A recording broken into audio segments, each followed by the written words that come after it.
Hello students, I Divyanshi Srivastav, your English teacher, is once again here with a new topic, and today we'll be studying English language, and the topic is conditional sentences. As you know, conditional sentences, the term condition tells you that some sort of a situation or an option is being given where you have to choose between two different options, one part you have to choose, or different situations is being given and you have to respond according to that. Now second part is sentence. So you know that anything that conveys a sensible or that conveys you a proper information is known as sentence. So collectively, conditional sentence is nothing else but it is a message or it is something that could give you exact knowledge, exact information with some conditions. So let's learn. Firstly, there are four types of conditional sentences. The first conditional sentence is zero, then first conditional sentence, third conditional sentence, and third conditional sentences. So we'll be learning zero, first, second, and third conditional sentences. What are they? What are the rules? And how are we going to implement it? That we'll be learning in this video. So let's continue with zero conditional sentences. So zero conditional sentence is nothing else but these sentences are used to talk about things that are always true as long as the condition is met. That means as long as whatever the condition or whatever the fact is given, if that particular fact is true and it is satisfying your present condition, then that condition will be called as your zero conditional sentences. In such sentences, the if clause and the main clause are always in the simple present tense. Okay, as you can see the structure or you can say the rule or how the formation of the sentence is. So firstly we'll be having if, then present simple sentences, or you can say present simple tenses, followed by the present simple tense that will be containing the sentences. For example, if I give you that if you freeze water, it turns into ice. Now see, as we know that the structure, firstly according to the structure we'll have if in the first part. So if you look towards the statement, then if is given, then we'll be checking for the present simple sentence, then you freeze water. You freeze water is your simple present tense. And what is the outcome? The main, like this is, you can say that this is the initial sentence. What will be the after effect? The after effect will be that it turns into ice. See, what are you doing in the starting part? You are freezing the water, and then what is the result you are getting is that it is turning into an ice. So this is somewhere or the other the scientific truth that you are facing. Now both of the sentences that is giving you the condition. Now over here the condition is given to you that if you freeze water. Now this is the condition because you have both the options with you. You can freeze the water and you cannot freeze the water. So both of the options are there with you. Whichever you want, you can go ahead with that. So you are choosing it if you freeze the water. So you are freezing the water. Then we know the scientific truth of it is that ultimately that water is going to turn into an ice. So there are rest of the examples in the similar manner. I get tired if I work too much. If my wife has a cold, I usually catch it. If students miss an exam, the professor fails them. Now see, on all of these sentences that is being shown over here, one thing is very common that in the initial part they are using the if, then both, like in the condition sentence and in the outcome of the sentence, both of them are carrying the present simple tense. Now, the next is first conditional sentences. Now, first conditional sentence is also known as open conditional sentences. Now we'll learn that why it is known as an open conditional sentences. Such sentences where the condition may or may not fulfill are called open conditional sentences.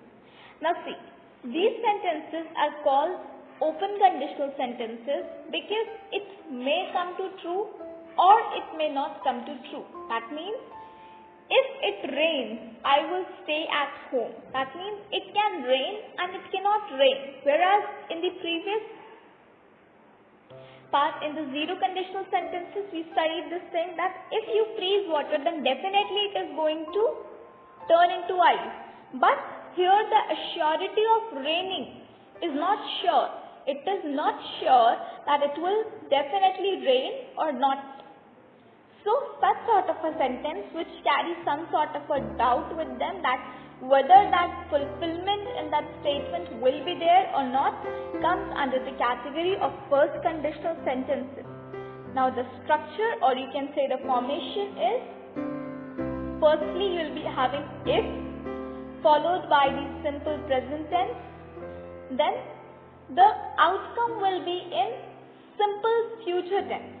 Now see, if you take the example of this, that if it rains is in your present scenario and that too in your simple tense. I will stay at home. Now this is talking about the upcoming action, right? So in such a condition we are using the simple present tense, and that too the formation of simple present tense will be firstly the subject will be there, then will or won't. If the negative sentence is there, so you'll be using won't. Then the verb in their base form. Now, similarly we'll be studying, comparing both of these parts. Then if you talk about the simple future tense, like in this very statement only, in this very example only, if you see that if it rains, it is your simple present tense. Then I will stay at home is your simple future tense, right? Then the formation in simple future tense will be, firstly it will be the subject, then will, then verb. Now I is your subject, will, stay is your verb, at home is your object.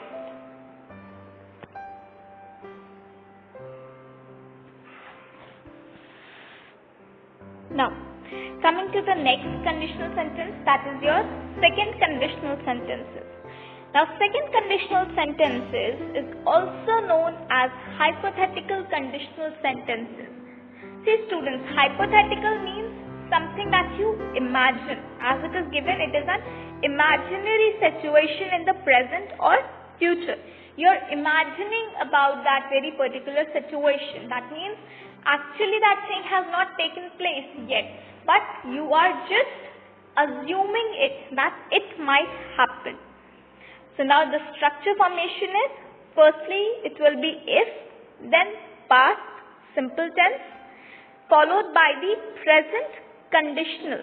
Now present conditional, it depends like which form or which way you are going to change the sentence to. Now see, one thing I'll tell you, that whatever the condition is there, that comes before the comma. As you can see in this statement, that if I won $1 million, comma, I would buy a new car. So before comma, that is, if I won $1 million is your condition, and then what will be the outcome? If followed by after the comma. That means I would buy a new car is your ultimate result that is going to come after this very situation that is being faced. Now, in the second example, as you can see, if I were you, I would quit smoking. Now, if I were you is again your past tense, right? It is your simple past tense. Then I would quit smoking. I would quit smoking comes into your present, or you can say simple present tense. Now, talking about the third conditional sentences. So, third conditional sentences is basically used in imaginary situation in past. Now, see, many a times we say that if I would have studied hard during my school times, I would have been an officer today. Now, that means somewhere or the other I am having a regret in me that if I would have done the very action in my past nicely and perfectly, honestly, if I would have studied in my past, today what will be the result? Today I would have been an officer. So somewhere or the other, this means that any action or any deed that is dependent on your past, right? Your present is being affected because of your past. So such sort of a condition comes under your third conditional sentences. Now looking towards the condition, or you can say the structure, is firstly if, followed by your past perfect, then perfect conditional. See, conditional, perfect conditional means it depends. Okay, and one more thing you can note in this very conditional sentence is that this is showing you the unfulfilled conditions in the past. That means such actions which have yet not been fulfilled or which has yet not been completed in your past is recorded in third conditional sentences. Now, looking towards the example, if I had got a gold medal, I would have been happy. So again, it is talking about your past time. Like in present, how would you have been happy? If you would have got the gold medal in your past, that would make your present happy over here. Second statement, if you had got up earlier, you would have caught the earlier train. This means somewhere or the other, again your action, your present action is dependent on your past action. Okay, and then this is your imaginary part. So the first part will be your would, then your have, and then the past participle will be followed. For example, if you can see, if is there in the first structure, then had got is your past perfect tense. A gold medal is again your object. I would have been, see, I is your subject, would, have, and being is your past participle.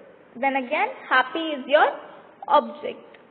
I hope students, conditional sentences, zero conditional sentences, second conditional sentences, first conditional sentences is clear to you.